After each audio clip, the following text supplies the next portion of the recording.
Vamos a comenzar con la primera parte del capítulo 2, todo lo referente a estructura atómica. Hemos visto que la química es la ciencia que estudia la materia. Entonces, ¿por qué estudiar la estructura interna de la materia? Toda la materia que podemos ver en el universo, incluida la que forma los seres vivos, está constituida por átomos. Sabemos que el átomo es la unidad estructural que justifica la química de cualquier sistema. Entonces, conocer la estructura del átomo se hace indispensable para analizar tanto las estructuras de los materiales como las innumerables reacciones químicas en que participan. A partir del estudio de la estructura de la materia, podemos contestar preguntas tales como: ¿por qué los átomos se combinan en ciertas relaciones y no en otras? ¿Por qué distintos elementos tienen diferentes propiedades? ¿Por qué los elementos de un mismo grupo de la tabla periódica tienen propiedades similares? ¿Por qué existen líquidos, sólidos, gases, metales, no metales? Vamos a ver una historia sobre la evolución del modelo atómico en el tiempo. Pero antes de esto, ¿qué es un modelo? Es una representación simplificada de la realidad. Por ejemplo, un prototipo es un modelo, una maqueta es un modelo, un diagnóstico es un modelo del estado general de salud de una persona. Entonces, los modelos atómicos son diagramas conceptuales o representaciones gráficas que pretenden explicar la estructura de los átomos, explicar sus propiedades y cómo funcionan. A lo largo de los años, los modelos atómicos han cambiado y hoy vamos a recordar cuáles son algunos de los modelos atómicos que existen. El primero de ellos es el modelo de Dalton. John Dalton, un maestro de escuela inglés, propuso un modelo muy completo para explicar los datos experimentales que se acumulaban en relación con la naturaleza de la materia. Dalton, en 1808, asentó las ideas principales de la teoría atómica de Dalton. Estos postulados de su teoría atómica señalan que todos los elementos se componen de diminutas partículas indivisibles llamadas átomos. No se crean ni se destruyen átomos durante las reacciones químicas. Todos los átomos de un elemento dado son idénticos, son iguales, pero los átomos de un elemento difieren de los átomos de todos los demás elementos. Se forman compuestos cuando átomos de elementos diferentes se combinan en proporciones fijas y pequeñas de números enteros. Por ejemplo, un átomo del elemento A se combina con un átomo de B, o dos átomos de A se combinan con un átomo de B, o tres átomos de A con dos átomos de B. Cuando dos elementos se combinan para formar más de un compuesto, cada compuesto tiene una proporción de átomos diferente, pero definida de números enteros. Cuando se lleva a cabo una reacción química, los átomos de las sustancias iniciales que reaccionan unos con otros para formar sustancias nuevas y diferentes con combinaciones de átomos distintos, pero no se crean ni se destruyen átomos durante una reacción química. La teoría atómica de Dalton no era una teoría perfecta, pero era muy sencilla y profunda, de modo que algunas modificaciones menores no consiguieron destruir las verdades fundamentales que esta teoría explicaba. Los enunciados de Dalton requieren ciertas modificaciones. Por ejemplo, las investigaciones han demostrado que no todos los átomos de un mismo elemento poseen la misma masa. Además, tampoco dentro de estos postulados no es del todo correcto decir que los átomos son indivisibles, son partículas indivisibles, dado que los átomos contienen partículas subatómicas que en ciertas condiciones es posible dividir. Luego del modelo atómico de Dalton surge Thomson, quien, gracias al estudio de los rayos catódicos y el descubrimiento del electrón, propone un modelo que consistía en una especie de pastel o budín en la que los electrones aparecían incrustados como si fueran trocitos de fruta.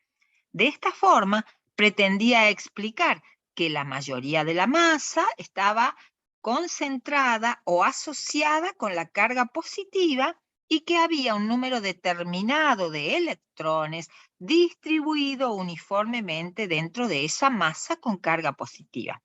Si bien el modelo de Thomson explicaba adecuadamente muchos de los hechos observados de la química y los rayos catódicos, hacía predicciones incorrectas sobre la distribución de la carga positiva dentro de los átomos. Las predicciones del modelo de Thomson resultaban incompatibles con los resultados del experimento de Rutherford, quien sugería que la carga positiva estaba concentrada en una pequeña región en el centro del átomo, que es lo que más tarde se conoció como núcleo atómico.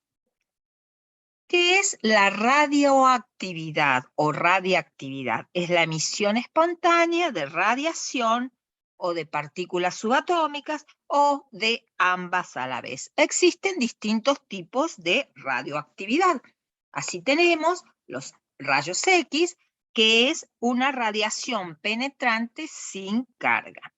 Una sustancia radioactiva, en este caso en el interior de una caja de plomo, puede emitir rayos alfa, que son núcleos de helio, es decir, partículas con carga positiva, carga más 2. Podemos ver que estas partículas son levemente desviadas hacia el polo negativo de un campo externo, debido a que estas con carga positiva son atraídas por este polo negativo. Por otro lado, tenemos los rayos beta, que tienen igual masa y carga que el electrón. Las partículas beta se desvían en la dirección del polo positivo de igual manera que lo haría un electrón. También esta sustancia radioactiva puede emitir rayos gamma que no poseen carga de igual modo que los rayos X. Los rayos gamma no son afectados por la presencia de campos externos, por el hecho de ser partículas neutras. A partir de estos conceptos de radioactividad, Rutherford ideó un experimento que permitió explicar o reveló la existencia de un núcleo atómico cargado positivamente y de elevada densidad. En aquel tiempo se sabía que ciertos átomos radioactivos eran capaces de emitir partículas denominadas alfa, que son partículas cargadas positivamente. Cuando una fina lámina de oro se bombardea con estas partículas, se obtiene un resultado sorprendente. Algunas de estas partículas se desvían, incluso algunas salen rebotadas hacia atrás en sentido opuesto. La pantalla de sulfuro de zinc revela el resultado dando una señal luminosa. Este experimento demostró que los átomos son un espacio prácticamente vacío, a excepción de un pequeño núcleo central cargado positivamente, que es el que provoca que algunas de las partículas alfa positivas se desvíen o reboten. Aquí vemos entonces el núcleo de un átomo que es extraordinariamente pequeño. Aquí vemos, por ejemplo, un radio atómico de 100 picómetros y el radio del núcleo es de tan solo 5 por 10 a la menos 3 picómetros. Los postulados o las ideas o las hipótesis de este modelo de Rutherford son los siguientes. Entonces, la carga positiva del átomo y la mayor parte de su masa está concentrada en el núcleo. El núcleo ocupa tan solo 1 sobre 10 a la 13 del volumen total. Existe un gran espacio vacío entre el núcleo y los electrones. Los electrones giran alrededor del núcleo. Experimentos posteriores, como por ejemplo Chadwick, permitieron descubrir la existencia del neutrón. Dijimos que el átomo no es una partícula indivisible, sino que existen partículas subatómicas. Se han descubierto muchas partículas subatómicas, entre ellas los quarks, positrones, neutrinos, piones, muones, y sigue una larga lista. Sin embargo, las partículas fundamentales, que son las unidades básicas de construcción de todos los átomos y por lo tanto de toda la materia, son 3: electrones, protones y neutrones. Estas 3 partículas se relacionan con el comportamiento químico de la materia. Es importante considerar que los átomos tienen un núcleo cargado positivamente que está o que ocupa una posición central y contiene 2 tipos de partículas, ambas con una masa unitaria, y son los protones con carga eléctrica positiva y los neutrones neutros. Además, alrededor de este núcleo se encuentran los electrones cargados negativamente orbitando en la periferia. Carga negativa, vemos que la masa es despreciable frente a la masa del protón y del neutrón. Es unas 1840 veces menor que la masa del protón y la masa del neutrón. La luz, como la que emite el sol o una bombita incandescente, es una forma de energía radiante. Además de la luz visible, existen otras formas de energía radiante, como son los rayos gamma, la radiación ultravioleta, la radiación infrarroja. Todas estas formas de energía radiante, también llamada radiación electromagnética, viajan por el espacio a la velocidad de la luz, que es de 3 por 10 a la 8 metros sobre segundos. El rango completo de longitudes de onda es lo que se denomina el espectro electromagnético. La radiación electromagnética viaja en ondas, como se muestra en la figura. Como se ve aquí, la distancia entre crestas o entre cualesquiera otros puntos equivalentes de ondas consecutivas se llama longitud de onda y se representa mediante la letra griega lambda. El número de crestas que pasan por un punto determinado en un segundo recibe el nombre de frecuencia y se representa con la letra griega nu. La velocidad de una onda, que es de aproximadamente 3 por 10 a la 8 metros sobre segundos, es igual al producto de la longitud de onda por la frecuencia. Dado que este producto es igual a una constante que es la velocidad de la luz, podemos ver que la frecuencia aumenta a medida que la longitud de onda disminuye y viceversa.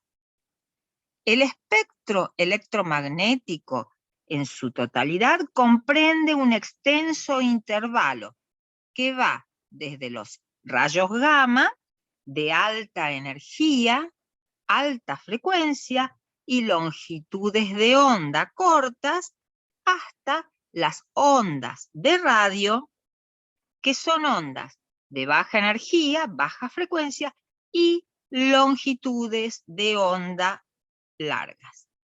La luz visible es un pequeño intervalo dentro de este espectro electromagnético comprendido entre longitudes de onda de 400 a 700 nanómetros. Diversos experimentos indican que la radiación electromagnética presenta propiedades de partícula y puede describirse en términos de un haz de partículas llamados fotones o cuantos, es decir, partículas de luz. Un fotón es un pequeño paquete o cuanto de energía luminosa. Bohr, en 1913, hizo la revolucionaria sugerencia de que los electrones de los átomos existen en niveles de energía específicos. Los electrones no pueden tener cualquier cantidad de energía, sino que deben tener ciertos valores específicos. La analogía es como decir que podés apoyarte en peldaños específicos de una escalera, pero no en el espacio entre ellos.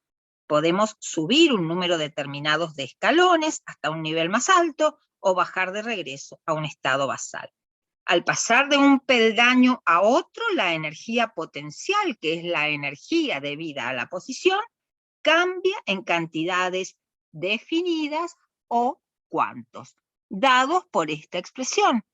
Ese cambio de energía sería la constante de Planck por la frecuencia del fotón.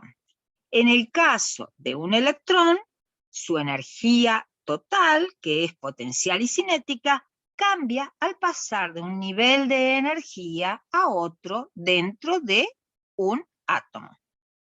La absorción de un fotón o cuanto de energía, que es un paquete de energía extremadamente pequeño con una cantidad definida de energía, eleva el electrón a un nivel de energía más alto, que es lo que llamamos un estado excitado. Cuando el electrón cae luego a niveles de energía más bajos, se desprende energía en cuantos específicos en forma de luz. Existen algunos métodos para llevar electrones de átomos a estados de energía más altos. Por ejemplo, el calor, la luz, el bombardeo con electrones, las reacciones químicas. De acuerdo con el modelo atómico de Bohr, los electrones se mueven en órbitas alrededor del núcleo de manera semejante al movimiento de los planetas en órbitas alrededor del Sol. Los diferentes niveles de energía se pueden representar como órbitas distintas. En un átomo de hidrógeno, que es el átomo más simple que tiene un electrón, ese electrón está habitualmente en el primer nivel de energía, que es el nivel más bajo y más próximo al núcleo. Los átomos que tienen todos sus electrones en sus estados de energía más bajos se encuentran en lo que se conoce como su estado basal o estacionario o estado fundamental. Bohr pudo deducir que cada nivel de energía de un átomo solo podía contener cierto número de electrones. El número máximo de electrones en el primer nivel de energía es de 2, o sea, cuando n es igual a 1, hay 2 electrones como máximo. Cuando n es igual a 3, a 2, 8 es el número máximo de electrones en el nivel. Para el nivel n igual a 3, 18 es el número máximo de electrones.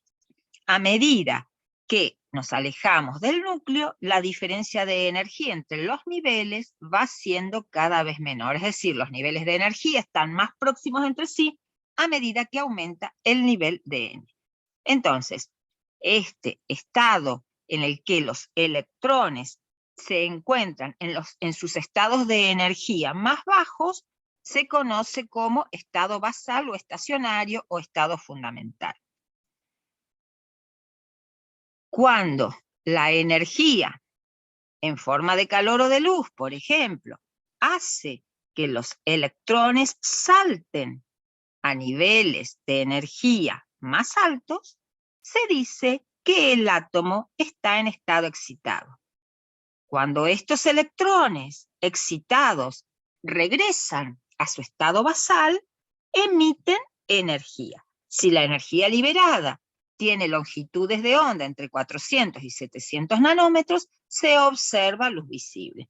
Por ejemplo, los colores brillantes de los carteles luminosos de neón se observan cuando los electrones, empujados a un estado excitado por la energía eléctrica, regresan a su estado basal.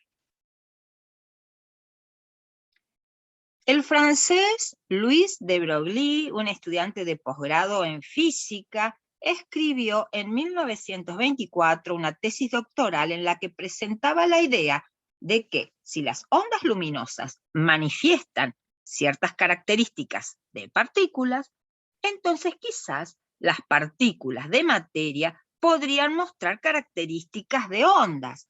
En otras palabras, de Broglie afirmaba que un haz de electrones debería mostrar características de onda y de partícula a la vez.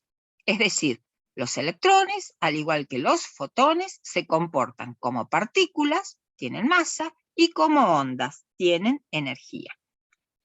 El modelo planetario de los átomos de Bohr recibió otro duro golpe en 1927, cuando el físico alemán Werner Heisenberg llegó a la conclusión de que es imposible establecer con precisión tanto la posición como la energía de un electrón. Si el electrón se comportara como partícula, debería ser posible establecer de forma precisa su ubicación. Pero si es una onda, como lo propuso de Broglie, entonces no podemos conocer su ubicación precisa. Por tanto, y de acuerdo con el principio de incertidumbre de Heisenberg, es imposible establecer la trayectoria específica de un electrón. Se sustituye la idea de órbita por la de orbital como zona en donde la probabilidad de encontrar al electrón es máxima. En 1926, Erwin Schrödinger formuló unas complejas ecuaciones matemáticas con base al trabajo de de Broglie. Las ecuaciones de Schrödinger combinaban las propiedades de onda y la naturaleza de partícula de un electrón en complejas ecuaciones probabilísticas que solo lograron una resolución matemática exacta para el átomo de hidrógeno que tiene un solo electrón. Las ecuaciones de Schrödinger permiten obtener valores que corresponden a regiones de alta probabilidad de encontrar a los electrones en torno a un núcleo.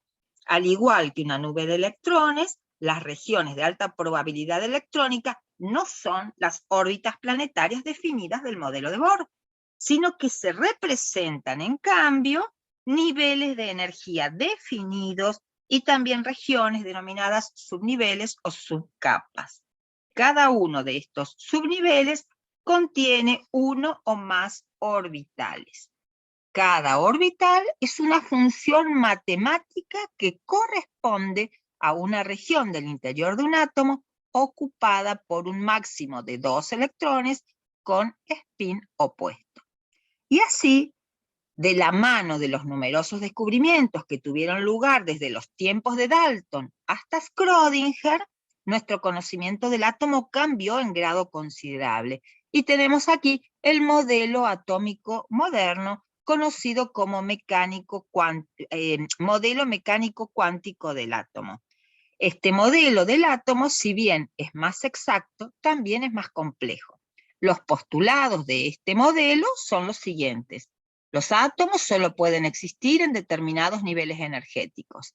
El cambio de nivel energético se produce por absorción o emisión de un fotón de energía, de manera que su frecuencia viene determinada por cambio de energía igual a la constante de Planck por la frecuencia del fotón.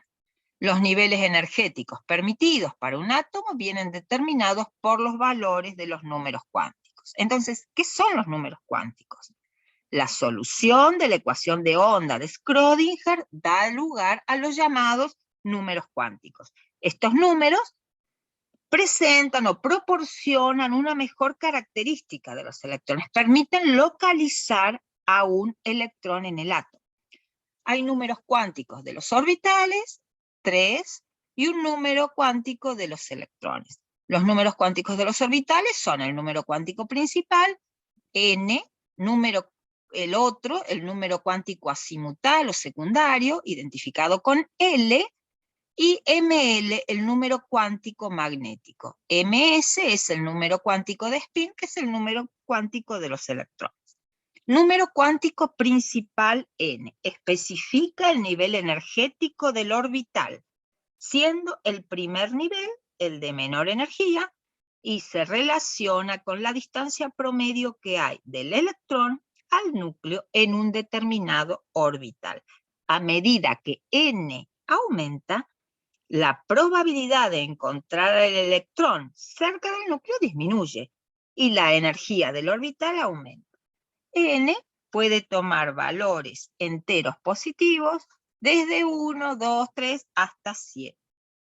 El número cuántico secundario, identificado con L minúscula, también conocido como número cuántico del momento angular o número cuántico azimutal, describe la forma geométrica del orbital. Los valores de L dependen del número cuántico principal n. L puede tomar valores que van desde 0 hasta n-1. Por ejemplo, si n es igual a 1, L es igual a 0. Si n es igual a 2, L puede tomar los valores 0 y 1. Si n es igual a 3, L puede tomar los valores 0, 1 y 2.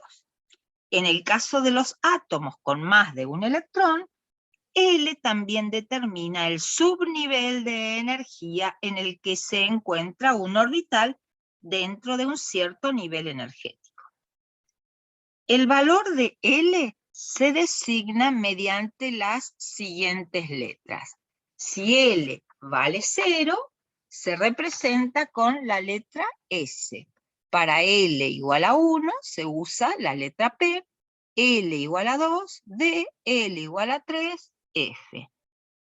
Entonces, orbitales que tienen el mismo valor de n pertenecen al mismo nivel, el mismo nivel de energía. Y orbitales que tienen el mismo valor de n y de L tienen el mismo subnivel. El número cuántico magnético ml indica la orientación del orbital en el espacio. Puede tomar valores que dependen de L. Puede tomar valores que van desde menos L, pasando por 0, hasta más L. Así, por ejemplo, si L vale 0, ml vale 0. Si L vale 1, ml puede valer menos 1, 0 o más 1. Es decir que un orbital, habrá 3 orbitales para los cuales L vale 1. Uno con ml menos 1, otro con ml 0 y otro con ml más 1.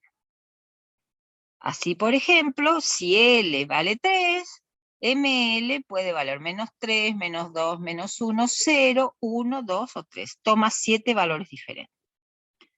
El número cuántico de spin es el número cuántico del electrón. El electrón posee su propio número cuántico que da a conocer el sentido de rotación del electrón en torno a un eje cuando se mueve dentro de un orbital. El electrón solo tiene 2 posibles sentidos de giro, por lo tanto, solo puede tomar 2 valores, más un medio o menos un medio. Cada orbital puede albergar un máximo de 2 electrones con espines diferentes. En cuanto a la forma y el tamaño de los orbitales, el tamaño de un orbital depende de su nivel de energía n. Cuanto mayor sea n, más grande es el orbital. Así, un orbital 2s es más grande que el 1s. Esto significa que la distancia media al núcleo es mayor para un electrón en un orbital 2s que para un electrón que se encuentre en un orbital 1s. La forma del orbital, es decir, el aspecto de la zona donde hay mayores probabilidades de encontrar un electrón, depende del tipo de subnivel al que pertenece. Así, todos los orbitales S tienen forma esférica, mientras que los orbitales P tienen forma bilobular, es decir, dos lóbulos simétricos que solo se diferencian en la orientación en el espacio. Cuando estos lóbulos se extienden según el eje X, hablamos de orbitales PX. Cuando lo hacen en el eje Y, tenemos orbitales PY, y cuando lo hacen en el eje Z, tenemos orbitales PZ. Los orbitales D, que aparecen o que corresponden a L igual a 2, también están formados por lóbulos. Hay 5 tipos de orbitales D que corresponden a ML igual menos 2 menos 1, 0 más 1 y más 2. Los orbitales DF con L igual a 3 también tienen un aspecto multilobular. Existen 7 tipos de orbitales F que corresponden a los valores de ML, menos 3, menos 2, menos 1, 0, más 1, más 2 y más 3.